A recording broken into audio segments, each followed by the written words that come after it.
Thank you very, very much. It is such an honor to be here with you. I so appreciate President Sweeney's invitation. Thank you, Randy, for a very kind introduction. She is some sort of leader. Randy Weingarten, yes, she is. This is unique and special for me in a variety of ways, one I didn't anticipate. When Rich mentioned that the doors would be locked, I thought this gives new meaning to a captive audience. I was hoping he didn't have to lock the doors to keep you here. To John Sweeney, I just want to say a huge thank you for a lifetime of advocacy and commitment to the labor movement and to working families all across this country. What a job he has done.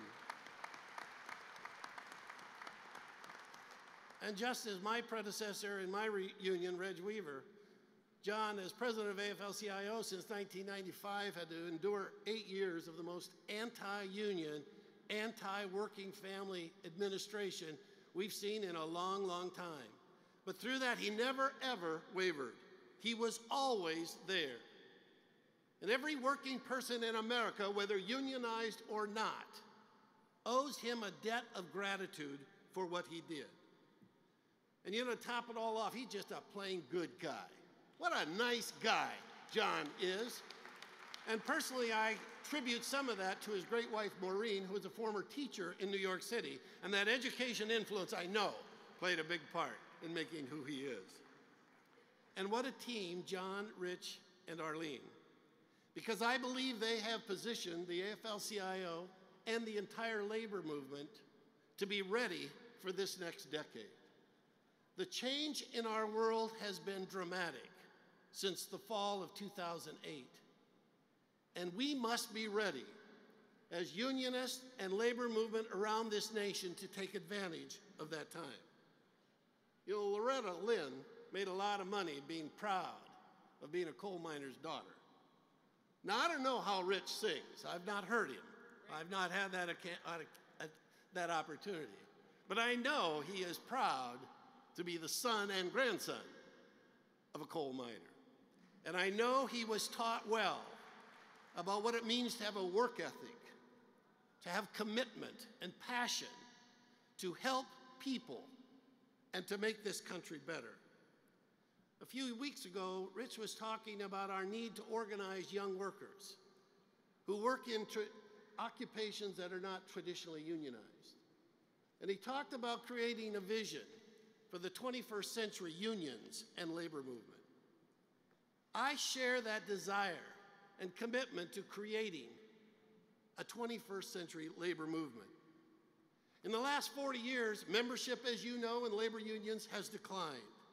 Since 1967, U.S. workers work 167 hours more every year, an extra month. But even worse, that extra work has produced extra wealth, but it has not gone to the workers. The Economic Policy Institute says that in 1965, a CEO's salary was 24 times an average worker salary. By 2005, it was 262 times the average worker salary. What that means is if you exclude weekends, a CEO makes as much in one day as the average American worker does in a whole year. This is not acceptable in America. It is not the way to build a middle class. It is not what unions should be about.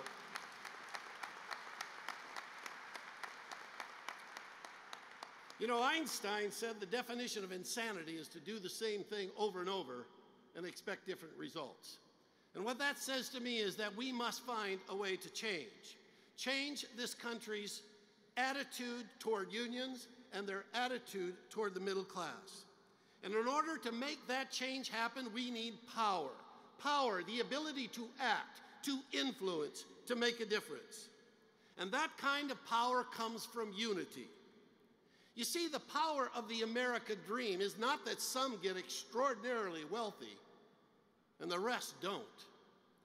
The power of the American dream is that ordinary people like you and me can find a way to have decent wages and benefits so that we can provide for our own family.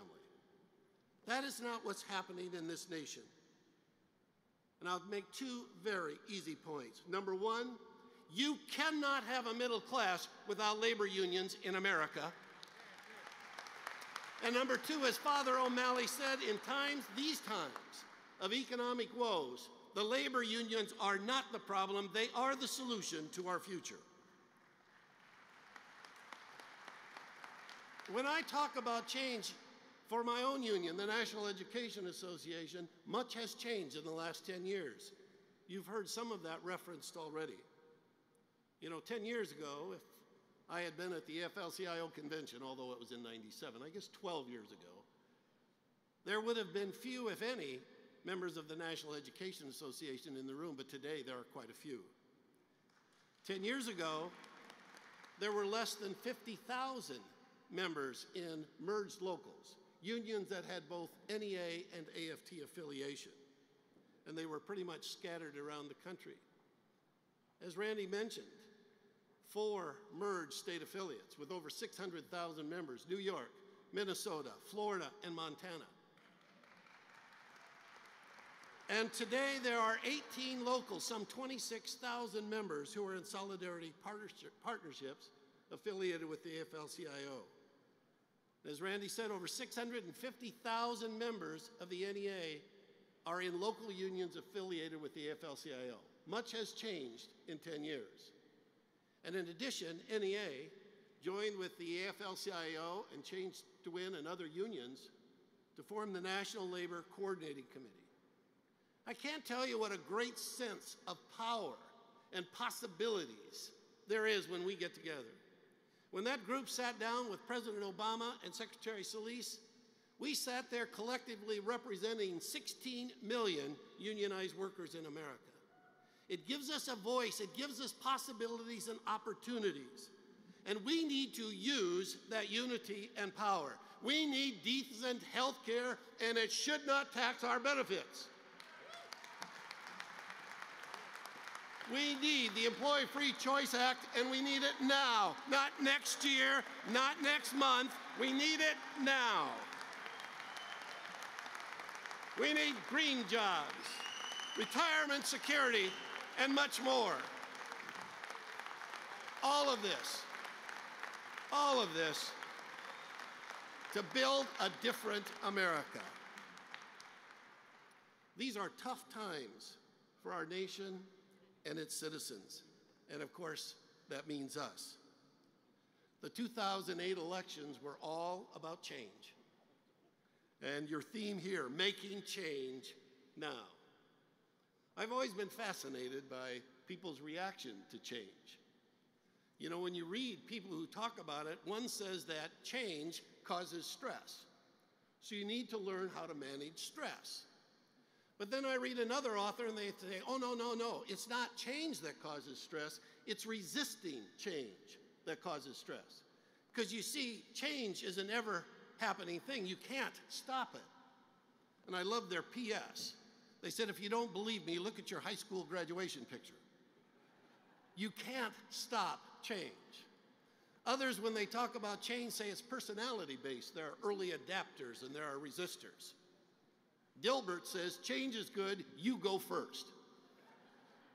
Which kind of epitomizes many people's attitude. If only someone else would change. And they don't quite finish the sentence and then say, then I wouldn't have to. But the point is, we all must change if we want a different future for America. If we want a different place for the middle class in America than it has happened in the last 30 years, we must change.